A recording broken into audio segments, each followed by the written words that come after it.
আজ তৈরি করব গরুর মাংস দিয়ে আয়রনে ভরপুর কাঁচা কলার ঘন্ট। স্বাদের কথা কি আর বলবো, শুধু একবার তৈরি করে দেখুন। এই রেসিপির স্বাদ মুখে লেগে থাকবে আজীবন। আশা করি অনেক ভালো লাগবে। আর ভালো লাগলে আমার চ্যানেলটি সাবস্ক্রাইব করে ভিডিওটি লাইক কমেন্ট শেয়ার করে আমার সঙ্গে থাকবেন। আপনাদের ভালোবাসা আমাকে নতুন কাজের অনুপ্রেরণা দেবে। চলুন দেখে আসি কিভাবে তৈরি করেছি। তার জন্য এখানে আমি 1 কেজি গরুর মাংস নিয়েছি। এখানে কিছু হাড্ডি আছে, চর্বি আছে। এ রান্নায় হাড্ডি চর্বি সহ নিলে বেশি টেস্ট হয়।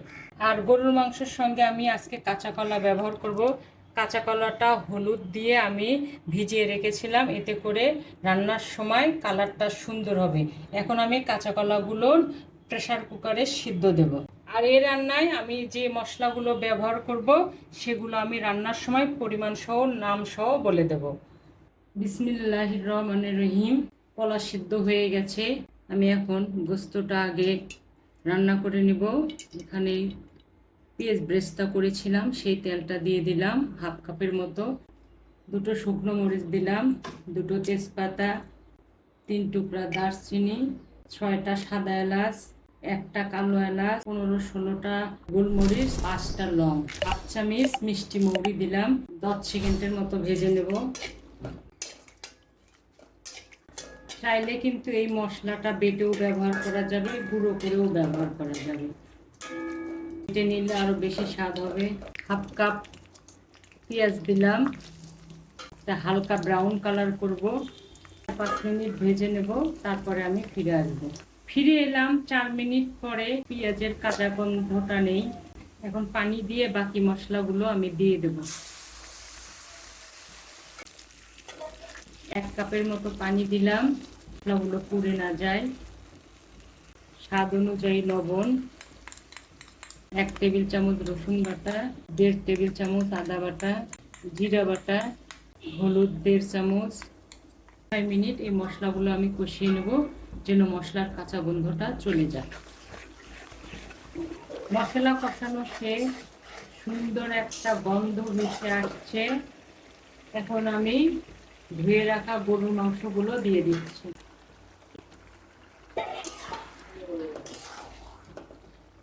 স্বাদ অনুযায়ী মরিচের গুঁড়া, এখানে হাফ চামচ গরম মশলা আছে, আর জিরা গুঁড়া ধনে গুঁড়া মিলে 2 চামচ আছে। গরম মশলার সঙ্গে আমি একটু সামান্য জয়ফলের গুঁড়া দিয়েছি, 1 পিঞ্চের মতো। মশলার সঙ্গে গোস্তের সঙ্গে মিক্স করে দেব। গোস্ত থেকে পানি ওঠা পর্যন্ত অপেক্ষা করব। আমি নাড়ানাড়ি করব যেন লেগে না যায়। ফিরে এলাম 7 মিনিট পরে। গোস্ত থেকে পানি বেরিয়ে এসেছে। এখন এই গোস্তর পানি দিয়ে আমি ভালোভাবে কষিয়ে নেব। এতে করে গোস্তটা কাঁচা গন্ধটা চলে যাবে, রান্নাটা অনেক সুস্বাদু হবে। কষানোর পরে আমি ফিরে আসব। ফিরে এলাম 9-10 মিনিট পরে। গোস্ত থেকে সুন্দরভাবে তেল ভেসে উঠেছে। আমাদের গোস্ত কষানো কমপ্লিট। এখন গোস্ত সিদ্ধ হওয়ার জন্য পানি দিলাম।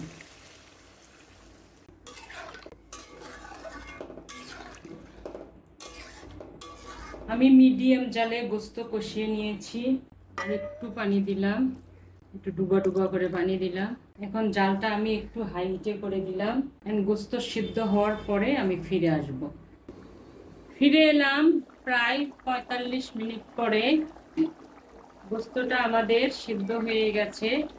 এ পর্যায়ে আমি 2 টেবিল চামচ পেঁয়াজ ব্রেস্তা দিলাম। 2 টেবিল চামচের একটু বেশি দিলাম। আমি আর একটু পরে কাঁচা কলা দিয়ে দেব। ব্রেস্তা দেওয়ার কারণে ফ্লেভারটাও সুন্দর হবে, খেতেও অনেক সুস্বাদু হবে। আমি কাঁচা কলাটা সিদ্ধ করে একটু হাত দিয়ে চেপে পানি দিয়ে ভিজিয়ে রেখেছি। তো সিদ্ধ করা কাঁচা কলাটা দিয়ে দিলাম। এই পর্যায়ে গোস্ত সিদ্ধ হওয়ার পরে কাঁচা কলাটা দিতে হবে। এই পর্যায়ে একটু সব সময় নাড়ানাড়ি করতে হবে।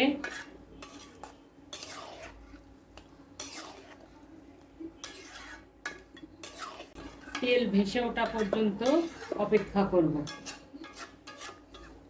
আর আমি নাড়াচাড়া করতে থাকবো যেন লেগে না যায়।